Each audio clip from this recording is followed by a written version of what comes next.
achats manga du mois d'avril.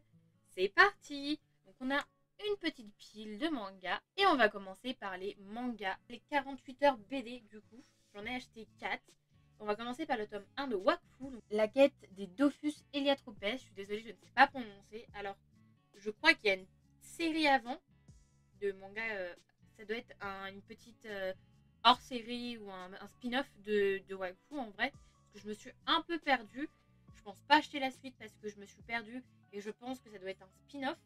Je suis quand même plutôt bien appréciée, même si j'étais un peu perdue. Mais je pense pas acheter la suite. Ça m'a pas fait tilter, tu vois. Ensuite, j'ai acheté du coup un spin-off de Fairy Tail sur Happy, donc la grande aventure d'Happy. Alors, récemment, j'ai fini Fairy Tail et du coup, je me suis dit, bon, on va se lancer dans Fairy Tail, la grande aventure de Happy. Et j'ai beaucoup apprécié de retrouver Happy. J'adore vraiment Happy et du coup, j'ai vraiment apprécié le manga. Je pense acheter la suite. Ensuite, on a aussi le tome 1 de Blue Lock.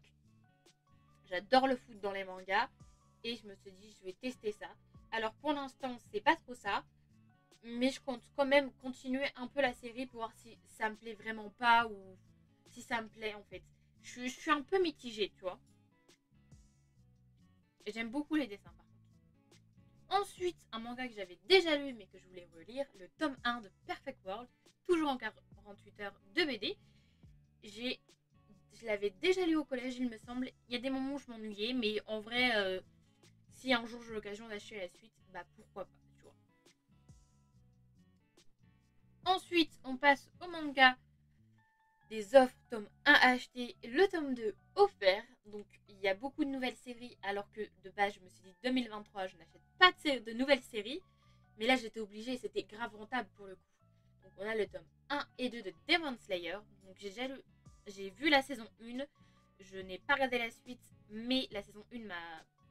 J'ai adoré la saison 1 et puis le manga. Je voulais me lancer dans le manga et du coup, je me suis dit, bah, let's go en fait, avoir le tome 2 offert. Et en vrai, j'ai grave kiffé les 2 premiers tomes. Voilà. Au passage, il y a des reviews sur les mangas que j'achète par 2, genre le tome A acheté, le tome 2 offert. Donc il y aura les reviews qui seront sur mon Instagram, donc n'hésitez pas à les checker si vous voulez voir mon avis. On a aussi du coup le tome 1 et 2 de Criminal Fiançailles. Je suis un peu mitigée pour ça, j'ai adoré, mais un peu mitigée parce que le mec, je le trouve vraiment sociopathe de fou. Il fait flipper même. Évidemment que j'achèterai la suite, mais on verra si ça me plaît toujours autant, tu vois. Par contre, le dessin, j'aime beaucoup.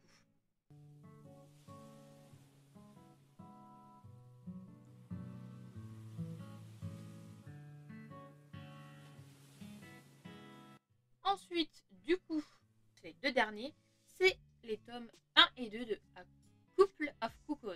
Alors, je n'achèterai pas la suite parce que j'ai bien aimé, ça va, sauf que moi, dans les shoujo, quand il y a des triangles amoureux, j'aime pas trop ça, on va dire.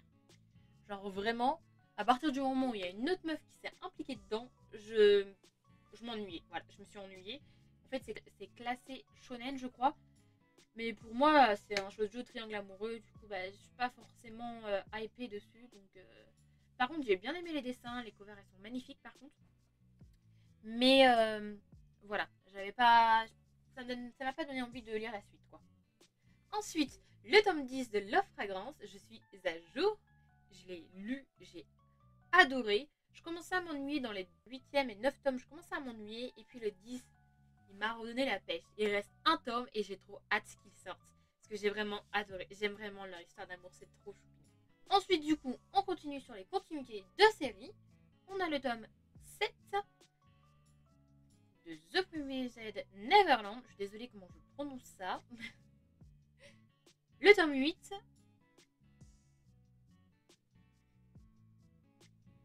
Et le tome 9. C'est toujours aussi prenant. J'adore vraiment cette série. J'ai regardé l'animé que j'ai fini. Et du coup, maintenant, j'avance dans les mangas. C'est vraiment différent de l'animé. Parce qu'il y a des personnages qu'on n'a pas vu dans l'animé, il me semble. Ça m'a perturbée. Mais je me dis, au moins, je redécouvre tout. Et puis voilà. Ensuite, on a le tome 8 et 9 de Killary. Avec toujours la jaquette qui brille. Que j'aime trop. Alors, il y a des moments où je m'ennuie. et des moments où j'adore ce manga, mais il y a vraiment des passages où je m'ennuie un petit peu. J'ai déjà regardé l'animé du coup, et j'essaye de finir Killary en 14 tomes, juste pour voir des bisous entre Killary et Hiroto à la fin, qu'il n'y a pas dans l'anime. Mais voilà, j'achète, je complète petit à petit. Ensuite, on a le tome 6 et 7 de GTO, Great Teachers on Izuka. J'adore cette série. J'ai regardé l'animé 2 fois, et vraiment, cette série, je la complète au fur et à mesure aussi. J'aime trop. Il n'y a pas une seule fois où je m'ennuie dans ce manga. Je me tape des barres à chaque fois, c'est trop bien, vraiment.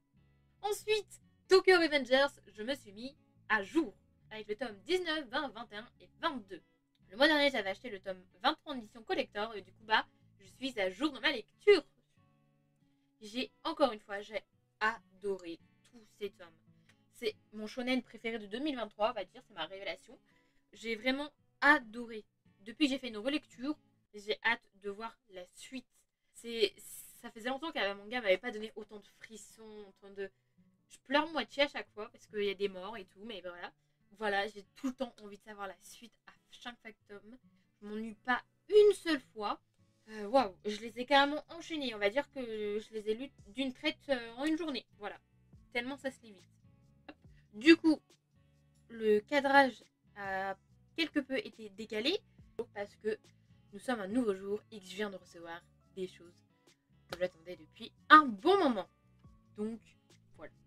Donc déjà, l'édition limitée que j'attendais le plus, c'est le tome 9 de Horimiya. J'adore tellement ce shoujo. Ça a refait mon année clairement. C'est mon shoujo de l'année 2023, on va dire. Que j'ai déjà lu et que j'ai apprécié. Voilà, comme d'habitude. Donc la couverture est réversible, comme on dit. J'ai galéré à la mettre parce que c'était pas plié de l'autre côté. Du coup, j'ai un peu galéré à la mettre, mais c'est pas grave. Ensuite, du coup, on a eu dans une petite boîte comme ça que je trouve très mignonne, que je garde évidemment. On a eu des petits... Alors, eux, ils appellent ça strap, je crois. Je ne sais pas comment ça s'appelle, je crois que c'est strap. Mais du coup, à l'effigie des deux personnages principaux qu'on a sur la cover, on va dire. Voilà, c'est trop mignon, je les aime trop. Et donc du coup, après, ce n'est pas un manga que j'ai reçu, mais une BD. Donc du coup, c'est le tome 2 de Les Pierres du Cauchemar de Sora et Dooms. C'est des youtubeurs que j'apprécie. J'adore leurs vidéos et tout. Et vraiment, c'est les seuls BD que je craque pour acheter, vraiment.